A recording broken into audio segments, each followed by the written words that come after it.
Subscribe now. EU Debates. Many thanks for inviting me here to the Bled Strategic Forum. It's wonderful to see this packed room here. And indeed, this is a forum which has become unmissable by now as a gathering for the foreign policy community and as an event of European and global relevance. It's wonderful to be here with you today. Now, this year's headline, we've seen it on the screen while this fantastic orchestra was playing. This year's headline perfectly sums up the most relevant question of our times.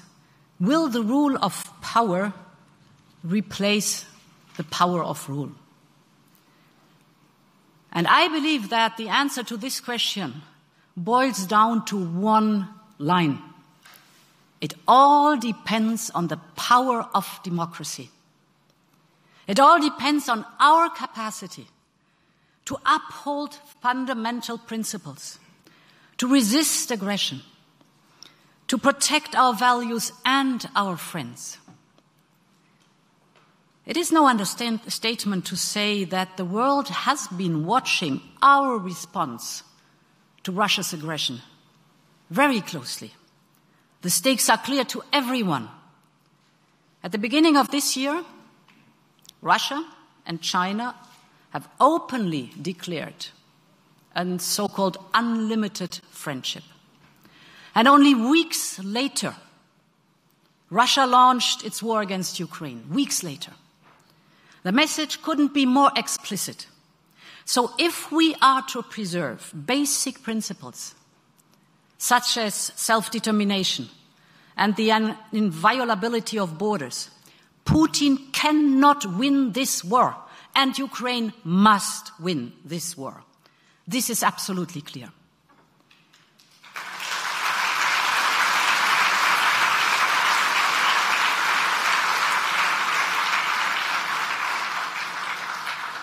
And this is why we have mobilized our economic might like never before. In a matter of days and weeks, we have approved the most far-reaching sanctions ever implemented. And the sanctions are causing colossal damage to the Kremlin's ability to wage war. Putin himself has admitted it. And the damage will only grow over time. Besides this, we have supported financially Ukraine with more than 10 billion euros since the beginning of the war, and I'm not including the bilateral support of our member states. And we are working on the next tranche. More has to come for Ukraine. This is very clear, my message to our member states. And we used, for the first time ever, resources from the European budget on military equipment to sustain Ukraine's brave defense effort. We will support Ukraine as long as it takes. We are doing it for Ukraine. We are doing this to uphold our European values. But we are also doing this to show to Russia and the world that breaking internationally shared rules comes with a massive cost. That has to be very clear. This effort must come together with a new European strategic thinking. And today I would like to pin down 3 of its main tenets. First, to defend the rule of law and the rule-based order over time, we must neutralize Russia's blackmail ability and strengthen our own capabilities to act. Second, we must support democracies that are most exposed to foreign threats. And I'm not only thinking about Ukraine, but also about the Western Balkans. And third, we must also look further to global geopolitical shifts and use our economic might to preserve and expand the rules-based global order.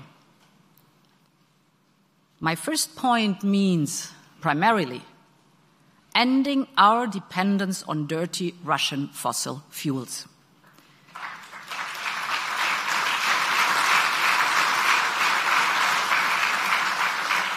And our work here is well underway. We are diversifying our supplies at lightning speed. The gas supplies from sources other than Russia has increased by 31 billion cubic meters since January this year. And this compensates by now the Russian cuts of gas supply to Europe. We're also cutting substantially our need of imported gas because we have to prepare for potential full disruption of Russian gas. And for this, we have asked member states to reduce the gas consumption by 15% and save it to the storage. That can save up to 45 billion cubic meter of natural gas. And ultimately, the best way to get rid of Russian fossil fuels is, of course, to speed up our transition to green energy sources.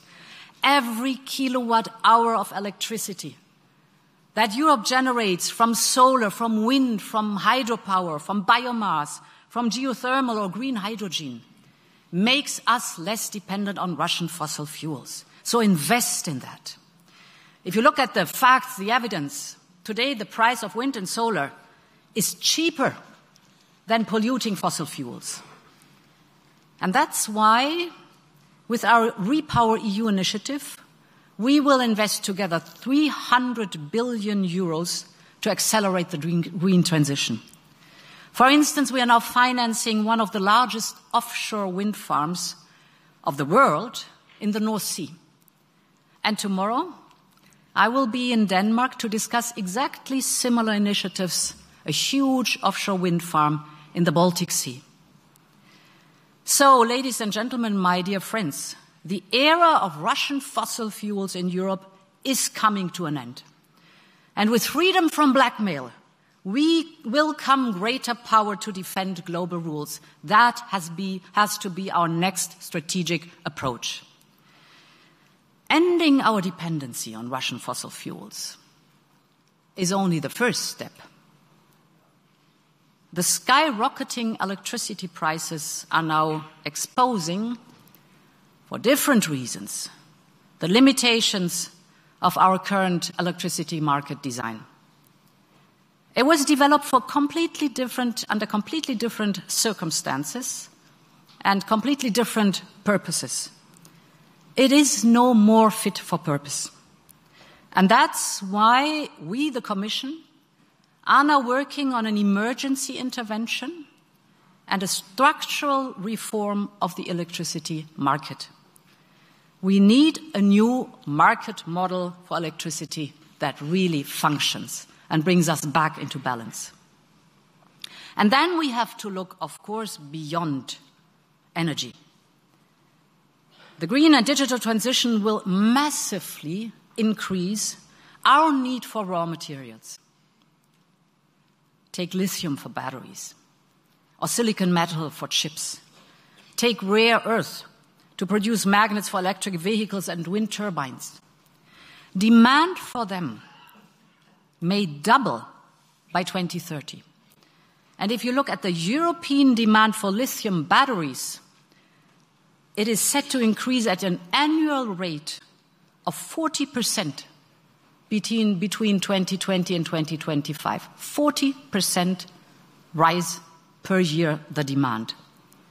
Now, the good news in that is it means that the European Green Deal is progressing. The not so good news is one country dominates the processing. Out of the 30 critical raw materials today, 10 are mostly sourced from China. So, we have to avoid falling into the same dependency as with oil and gas. We should not replace old dependencies with new ones. So we must make sure that access to these commodities will not be used to blackmail us. We have to diversify the supply and build new ties with reliable, like-minded partners around the globe. For this purpose, for example, I'm traveling in 2 weeks to Canada, like-minded partners with very interesting offers. The power of democracies also depends on building strong foundations with like-minded partners for the economy of tomorrow. My second thought, we must strengthen those who believe, like us, in the value of rules and bring them even closer. I'm thinking, of course, first and foremost about Ukraine. The Kremlin's invasion aimed to pull Ukraine back towards a darker past, but instead we are seeing the brave determination of Ukrainians to continue on their chosen path and even speed up their process of transformation as they rebuild their country. It's amazing to see this effort and this determination and this passion that they show. The new Ukraine, I'm deeply convinced, will have stronger institutions, a modernized judiciary, but also be greener, more digital, and more a resilient economy. To get there, and we are aware of that, Ukraine will need to channel enormous resources for reconstruction, map investment needs, coordinate action.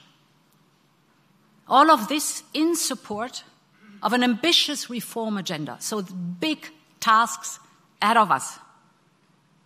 Therefore, with Ukraine in the lead, a reconstruction platform can achieve these goals. A platform open to all who care about the future of Ukraine and to advise on the best way forward. We have to be very precise. It's a huge responsibility that we have to tackle.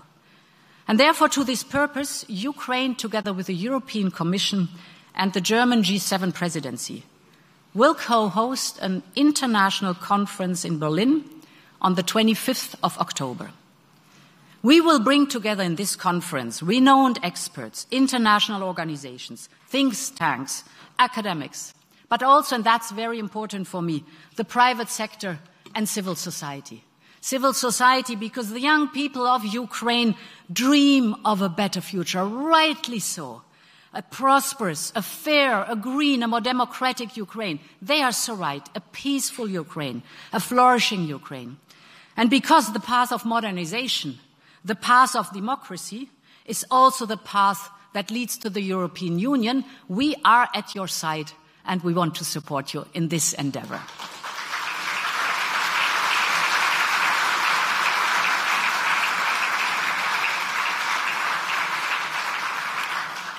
And the same is true for the Western Balkans. Let there be no doubt. Our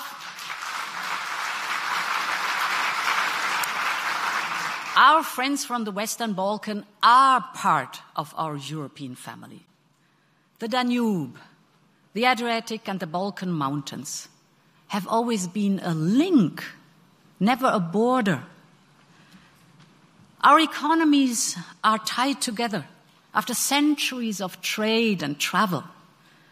So prosperity in the Balkans depends entirely on their integration in the rest of Europe. Most importantly, the people of the Western Balkans overwhelmingly aspire to join the European Union. Yet, we know in recent years progress has been slowed, not least by international actors, including Russia, who seek to undermine democratic institution building and the rule of law.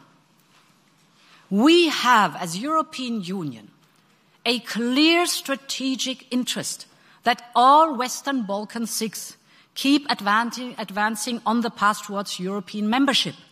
Because Western Balkan stability is European stability, and Western Balkan prosperity is also European prosperity. So, how can we reinvigorate the European perspective for the Western Balkans? I think we must first and foremost push the integration of our economies even further. And that's why we have launched the Economic and Investment Plan of 9 billion euros funding, with the potential of mobilizing more than 20 billion euros of investments for the Western Balkans. All of this is groundwork towards our common future in the European Union. And we must strengthen the credibility of our accession process. We must make sure that every step a country takes towards democracy, the rule of law, and equal rights brings it closer to the European Union. That's why the opening of accession process and negotiations with Albania and North Macedonia was a true milestone. We had set clear conditions for this, and they have delivered. The people and the democracies have delivered. It was a huge democratic success for the people of Albania and North Macedonia, but also for the rest of Europe and for our strategic interests. The best way forward to contrast foreign influence by autocratic countries is to strengthen democracies in Europe. It is about geopolitics, yes, but it is also about our common values.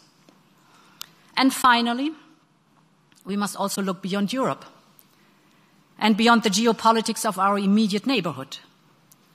The power of democracies, our ability to shape the world of tomorrow, depends greatly on whether we are able to have a growth model and an economic model that works for all.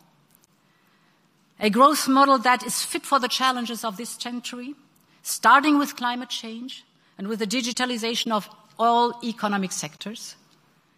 There's an urgent need to lay down a material infrastructure of the future world economy, one that is truly sustainable for our planet and that delivers prosperity by the greatest number of people. Because investment and infrastructure continue to shaping the rules of our world, they can promote a free and fair trade instead of financial dependence. They can protect our environment instead of exploitation and polluting. They can build international relations based on trust instead of economic blackmail. This is why we have put forward Global Gateway. 300 billion euros of investment. This is our approach to big infrastructure projects, value-based, transparent, open to the private sector. Infrastructure that delivers lasting benefits to local communities. And by doing so, we want to show the power of a value-driven investment agenda. We know what investment by other countries can look like. Take, for example, Russia. The price to pay for oil and gas is loss of sovereignty and loss of independence. They don't want partners. They want vassals. And it's not just the Kremlin. Tens of countries are on the brink of default because they cannot pay their debt with China. And a few have already defaulted. The Financial Times calls it emerging Belt and Road debt crisis. Development loans that ignore environmental and social standards, that cut short on risk management and lack transparency, these cannot deliver what countries need. There is a better way. And it is up to us to make it work in all corners of the world. It is not just the future of several countries that hangs by a thread. It is the future of the rules-based order. This is our responsibility as democracies of our days and our age. And I want Europe to live up to it for our own sake and for the world's sake. And therefore, thank you for listening. Have a great conference and long live Europe.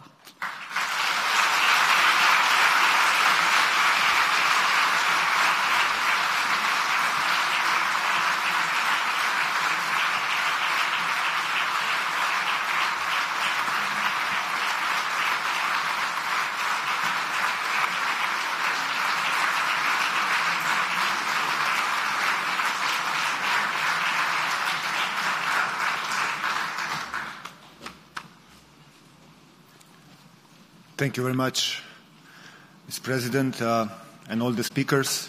With this, we conclude the opening of the 17th Bled Strategic Forum, and now we are going to continue with the leaders panel.